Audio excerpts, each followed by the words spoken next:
तेरा सपना मैं जरूर पूरा करूंगी। और आपने उस सपने को जिंदा रखने में मेरी जो मदद की है, जो साथ दिया है, जो हौसला दिया है, मैं तहे दिल से आपकी शुक्रगुजार रहूंगी हमेशा। आपका कर्ज मैं नहीं चुका पाऊंगी, किसी भी चीज से नहीं चुका पाऊंगी, क्योंकि बोलते हैं माता पिता का कर्ज आप पूरी जिंदगी नहीं चुका पाते हो, लेकिन जो दर्द, जो तकलीफ आप लोगों ने सही है, हमने जो सही है वो तो हम भूल गए हैं, क्योंकि आप लोगों ने इतना प्यार हमें जो दिया है। लेकिन आपकी तकलीफें जो हैं वो मैं चाहती हूँ कि थोड़ा सा भी अगर मैं कम कर पाऊँ तो परमात्मा को मैं शुक्रगुजार हमेशा कहूंगी कि आपने इस धरती पे, इस जमीन पे मुझे भेजा है। और जींद की धरती तो वैसे भी इतिहासकारी रही है, आंदोलनकारी रही है, और इसका इतिहास बहुत पुराना है।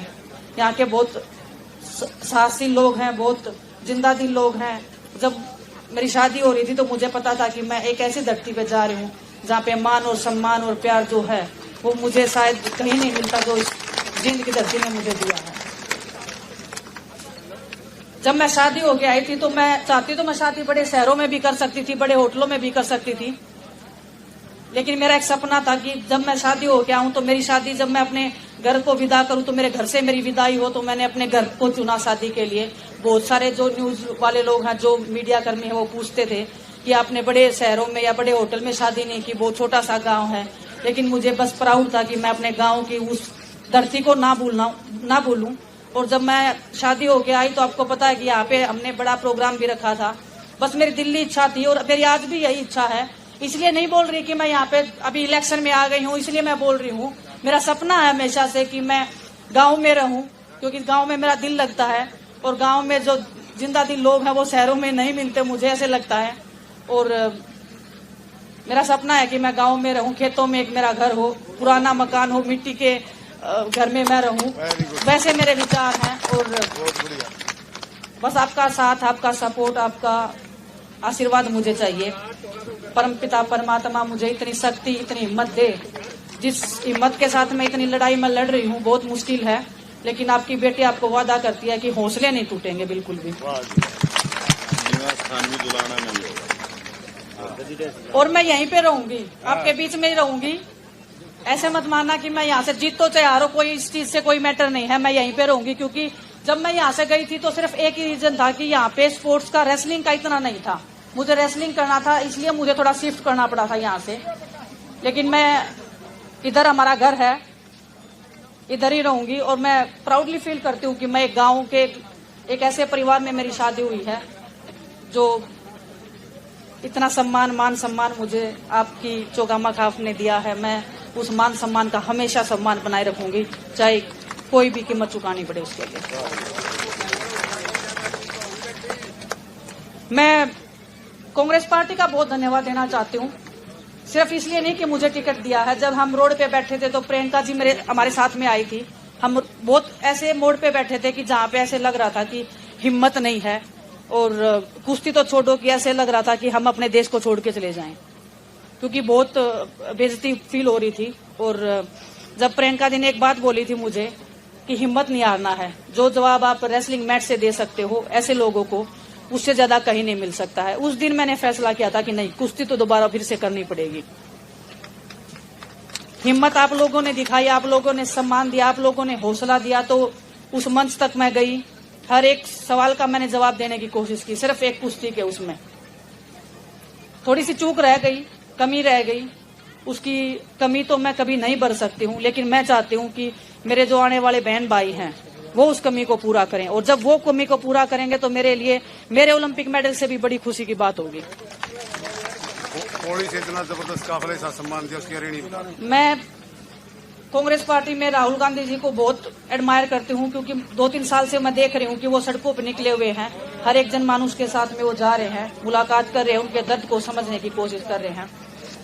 हमारे राष्ट्रीय अध्यक्ष जी मल्लिकार्जुन खड़गे सर का मैं बहुत धन्यवाद देना चाहती हूँ। जब हम उनसे मिले थे, उन्होंने एक बात बोली थी कि हम तो बूढ़े हो गए हैं, अब आप लोगों को संभालनी है हमारी ये जिम्मेदारी। तो मैं उनको आश्वासन देती हूँ, उनको विश्वास दिलाना चाहती हूँ कि जो भी जिम्मेदारी पार्टी देगी, जो भी जिम्मेदारी आप लोग दोगे, उसके मान सम्मान को पूरी ताकत के साथ में, पूरी मेहनत के साथ में निभाएंगे, उसमें कोई कमी नहीं आने देंगे। और आपका मान सम्मान सबसे पहले होगा हमेशा।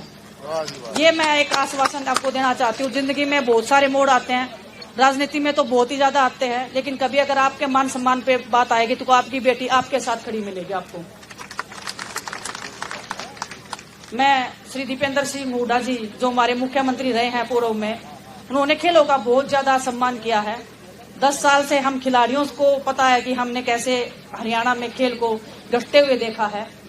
मैं बड़े भाई दीपेंद्र सिंह हुड्डा बहुत ही एक नेक दिल इंसान है, क्योंकि जब भी कुछ बात होती है तो ऐसे हम बातचीत करते हैं कि लगता ही नहीं है कि वो कोई इतने बड़े पद पे बैठे हैं, या क्योंकि पॉलिटिशियन लोग इतना जल्दी आपसे रूबरू नहीं होते हैं, वो आप पे ट्रस्ट नहीं कर पाते हैं। लेकिन भाई साहब ने हमेशा आशीर्वाद दिया है, प्यार दिया है, और जंतर मंतर पे जो उन्होंने, जैसे हम लड़ाई लड़ रहे थे तो वो भी हमारे साथ में लड़ाई लड़ रहे थे।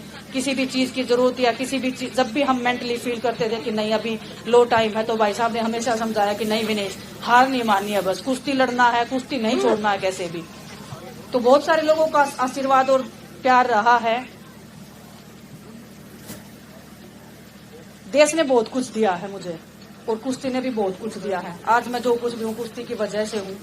मैं चाहती हूँ कि कुश्ती तो बढ़े ही बढ़े इस हमारे जींद के एरिया में, लेकिन हर एक वो स्पोर्ट्स बढ़े, और जब भी ओलंपिक्स में नाम आए तो जींद की धरती का ऐसा नाम आए कि यहाँ से जो एथलीट निकले हैं वो कहीं नहीं है पूरे देश में।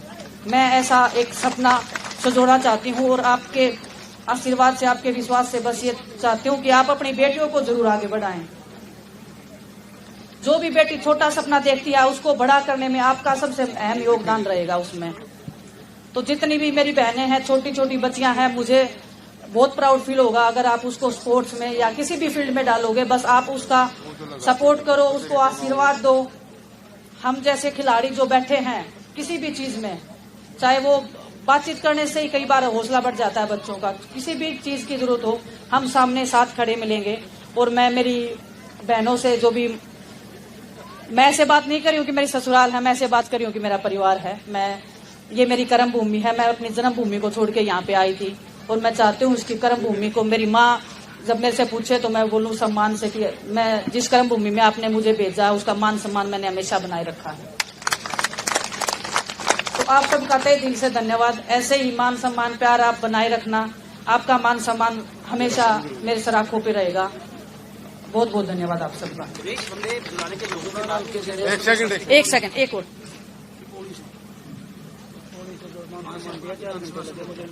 नहीं, बहुत मान सम्मान दिया, पूरा देश दे रहा है। जब मैं आई थी तो मैं ऐसे सोच रही थी मेरे पास मेडल नहीं है ओलंपिक से, और एक खिलाड़ी के लिए ओलंपिक मेडल जाना जैसे उसके शरीर से प्राण निकल रहे हैं, ऐसे मेरे को फील हो रहा था हर दिन। लेकिन जैसे ही मैं अपने देश में आई थी, इतना मान सम्मान, इतना प्यार मिल रहा है।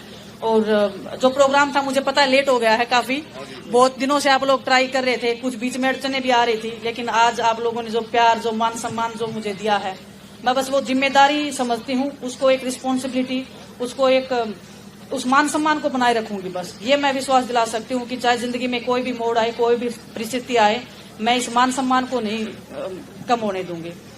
और परसों हम अपने ऑफिस का उद्घाटन कर रहे हैं, सुबह हवन करने है 11 बजे। मैं चाहती हूँ कि आप सब लोग उसमें शामिल हो, और हम एक जिंदगी की नई शुरुआत करें, अपने जुलाना के लिए एक नई शुरुआत करें। और बस ये जो जुलाना मैं भी देख रही हूँ 1-2 दिन से सुर्खियों में चल रहा है, मैं चाहती हूँ कि ये ऐसे ही सुर्खियों में चलता रहे, ऐसे ही ऊपर बढ़ता रहे। इसका नाम मैं जो मेरे जन्मभूमि का जो मैंने नाम किया है, मैं चाहती हूँ मेरी कर्म भूमि का मैं उससे भी बड़ा नाम करूँ। बहुत बहुत धन्यवाद आप सबका। सत्य को प्यार है, सबका प्यार है, इनका मान सम्मान है, इनका मान सम्मान प्यार मेरे लिए सबसे ऊपर है। धन्यवाद।